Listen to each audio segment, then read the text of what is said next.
देखिए, आपको जानकारी देना चाह रहा हूँ, मैथ से संबंधित है और आप लोग जरा इंटरेस्टेड होंगे। अक्सर लोग गलती करते हैं इसमें। 0/1 बराबर 0, 1/0 बराबर क्या होता है, इनफिनिटिव से होता है। इससे संबंधित मुझको एक घटना याद आई। या मैं इंटरव्यू के लिए जब गया था तो इंटरव्यू में साइंस मैथ में मेरा जो है लेटर आया था, कॉल लेटर इंटरव्यू के लिए, तो उसमें पूछा गया था मुझसे। तो मैं पता नहीं कर रहा हूँ, लेकिन इससे पहले कि मेरे पुत्र ने कहा कि पापा मैं बताऊंगा, तो आए राकेश जो है जरा बताएं कैसे है। मैंने जो बताया। सबसे पहले आप सभी को मेरा नमस्कार। जैसा कि पिताजी ने बताया कि उनके सामने प्रश्न उनके इंटरव्यू में पूछा गया था, तो हम भी ये प्रश्न बहुत महत्वपूर्ण था। कई बार यह प्रतियोगी परीक्षाओं में पूछा जाता है और जो बच्चे हाई स्कूल के विद्यार्थी हैं या फिर इंटर के भी विद्यार्थी हैं, उनके प्रश्न पत्र में भी ये प्रश्न पूछा जाता है। तो हमारे सामने प्रश्न है कि 0/1 बराबर 0 तथा 1/0 बराबर अनंत कैसे हुआ।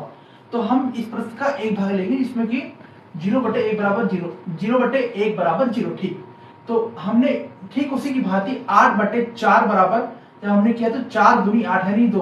तो यहाँ पर हमारे पास एक प्रमेय होती है, भाज्य बराबर भाजक गुणा भागफल प्लस शेषफल।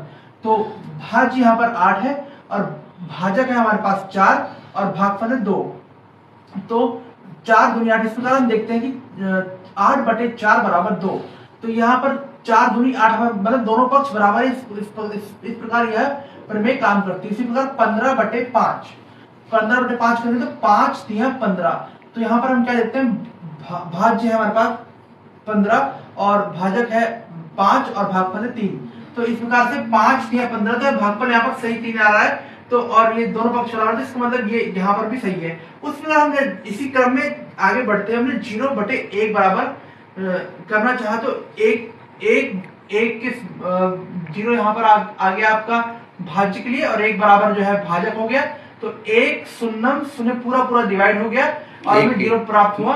तो ये हमें यहाँ पर यानी कि हम यहाँ पर 0 प्राप्त हो गया। तो यानी कि 0/1 बराबर 0 यहाँ पर ये सिद्ध हो गया। परंतु हम इसका विपरीत करते हैं, यानी 1/0 लेते हैं तो फिर क्या प्राप्त होता है।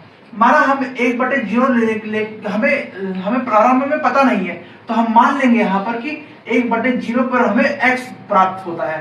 तो x प्राप्त होता है तो हमें x के लिए हमने मान लिया कि x बराबर 1 2 3 10 तक हमने गिनती रखना चालू किया। तो 0 गुणा 1, अब जैसे कि प्रमेय में था भाज्य बराबर भाजक गुणा भागफल प्लस शेषफल। तो भाजक यानी कि 0 और भागफल यानी कि x। तो x के साथ हम 0 की गुणा कराएंगे। 0 के साथ किसी भी संख्या गुणा कराने पर हमें 0 ही प्राप्त होता है, जैसा कि आप जानते हैं।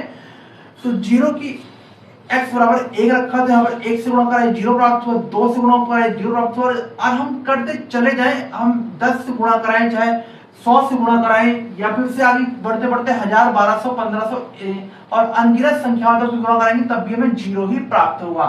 तो जबकि हमें यहाँ पर एक नियमानुसार भाज्य बराबर भाजक गुणा भागफल प्लस शेषफल अर्थात इनके बराबर प्राप्त होना चाहिए, परंतु हमें नहीं प्राप्त हो रहा है। जबकि यहाँ पर हमें 1 आना चाहिए, 1 प्राप्त होना चाहिए, क्योंकि ये जो हमारे पास भाज्य है, भाज्य के बराबर प्राप्त होना चाहिए, जो अभिष्ट मान हमें चाहिए। परंतु 1 नहीं आ पा रहा है, क्योंकि ये तर्कसंगत नहीं है कि 1 आ जाए, क्योंकि 0 से किसी भी संख्या गुणा करने पर 0 ही प्राप्त होता है। अतः 1 इसकी संभावनाएं अनंत है और ये अनंत तक जाएगा, ये हमें मानना ही पड़ेगा, यह परिभाषित होगा। अतः 1/0 बराबर अनंत यह सिद्ध होता है, इति सिद्धम। ये एक बार सिद्ध हो गया आपके सामने, इति सिद्धम। धन्यवाद।